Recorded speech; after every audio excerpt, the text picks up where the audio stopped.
ఒకతను డబ్బులిచ్చుకుని చక్కగా ట్రైన్‌లో ఒక సీట్ బుక్ చేసుకున్నాడు.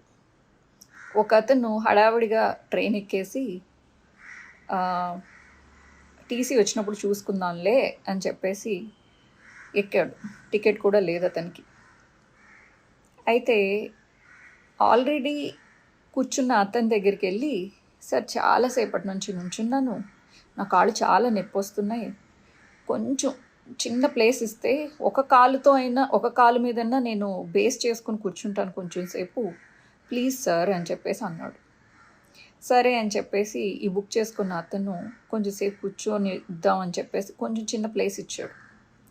అతను అంటే ఇతను టికెట్ లేని అతను నిద్ర వస్తున్నట్టు యాక్ట్ చేసి ఆ సీట్లో ఉన్న వాడి మీద పడిపోతుంటే కొంచెం కొంచెంగా ఆ ప్లేస్ని ఆక్రమించేశాడు. చేసేది ఏమీ లేక బుక్ చేసుకున్న అతను అక్కడి నుంచి లెగిసి కాసేపు నుంచుందాము అని చెప్పేసి నుంచున్నాడు. అతను ఎంతసేపటికి నిద్ర లెగవట్లేదు, దొంగ నిద్రపోతున్నాడు. ఇప్పుడు ఇందులో తప్పులు ఎంచుకునే కన్నా అదృష్ట దురదృష్టాల్ని ఎంచుకోవడం ఉత్తమమేమో అనిపిస్తుంది. అంటే ఇందులో నీతి ఏంటంటే, పోనీలే కొంచెం ప్లేసే కదా, నాకు వచ్చే నష్టమేముంది అని అనుకుంటే నువ్వు ఉన్న ప్లేస్ను కూడా లాక్కుని నీకే ప్లేస్ లేకపోకుండా చేసేస్తున్నాడు.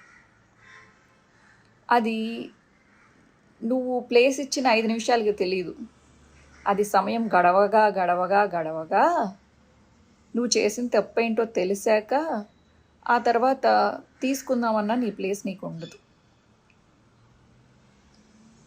ఈ కథలో నీకు అర్థం అవ్వాల్సింది ఏంటంటే, నీ కథలో లేదా నీ కెరియర్లో లేదా నీ కుటుంబంలో ఎవరికి కూడా చొరబడడానికి చిన్న ప్లేస్ ఇచ్చినా కానీ వాళ్ళు మొత్తం నాశనం చేసేసి మనది అనుకున్నది మొత్తం లాగేసుకుని వెళ్ళిపోతారు. ఇందులో మీకు ఏం నచ్చిందో కింద కమెంట్ చేయండి. మీకు ఏం అర్థమైందో, నేను ఏం చెప్పాలనుకున్నానో కమెంట్ చేయండి.